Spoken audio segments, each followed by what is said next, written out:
What's up YouTube? It's Austin, aka The Crazy Vapor. We're going to talk about a device today, and this device is the Vamo V2.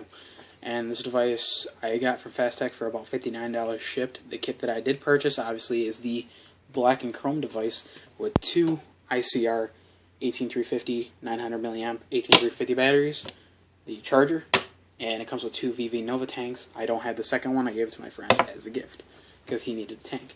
Some specs about this device: it's variable voltage and variable wattage mode. It has the Ego and 510 connection. Has a pretty deep well, so you know, if juice does seep in there, you do have to clean it. And with, like, say you take a paper towel and you tear it up, and you can put it on the front like a toothpick and just go in there and clean it real good and pull it all out. Complaint I do have with this top cap: it does not come off. The V3, they did make it so it can come off, so it's easier to clean, and you can put different style Ego threading devices because some of them won't fit. I think the iClear 16 won't fit on this. I'm not entirely sure. I cannot say.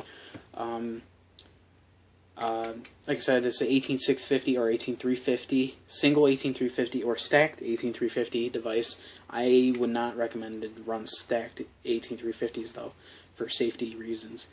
Some of the specs with this device though, for when you're in voltage mode, you can go from 3.0 volts to 6.0 volts in 0.1 increments, which is pretty nice. When it comes to the wattage mode, it goes from 3.0 watts or 3.0 watts to 15.0 watts in 0.5 increments. 15 watts is a lot. There's devices out there like DNA devices that go up to I believe like 20 watts, which is crazy high. But you know, that's what everyone. It depends what you like. If you're running Cardos or you're running RBAs. If you're running Cardos and clearomizers like this, don't be running them at 10 plus watts and stuff like that, because you're going to end up damaging your device.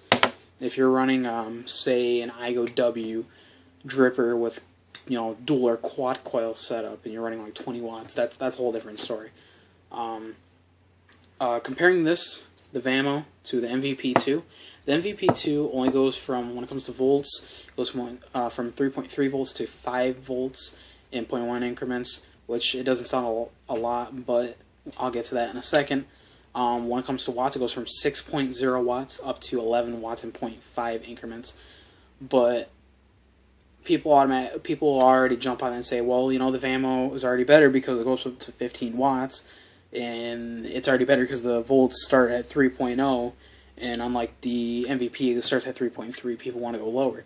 But in my opinion, there's a serious problem with the Vamo, because the Vamo, the power delivery is just not there. The output is not there.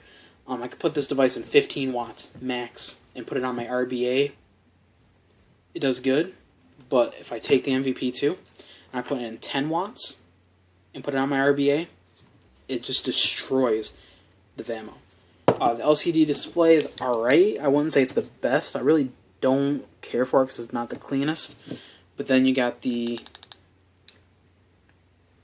MVP2 display, which I personally think is so much better, so much brighter, cleaner. This has 3 buttons set up. You have your fire button, your up and your down. The MVP2, when you go if you're trying to go up and down in increments, you have to sit there and keep clicking. So if you want to go from 4.2 volts to 3.5, you have to go up. That you can only go up, you can't go down.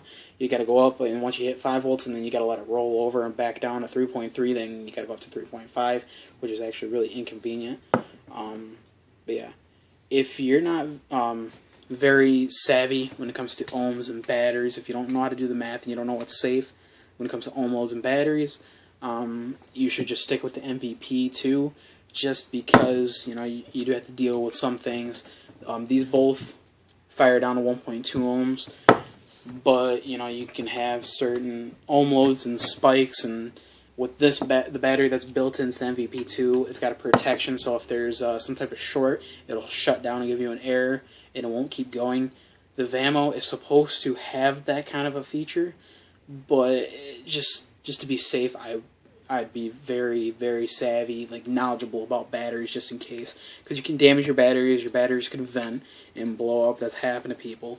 So, anyways, they're both great devices, good for beginners. You know, it really depends what you like. If you like a stick mod, Vamo, obviously. If you like a box mod, MVP, obviously. If you are not afraid of going directly into batteries, spending a little bit more money than what the MVP actually costs.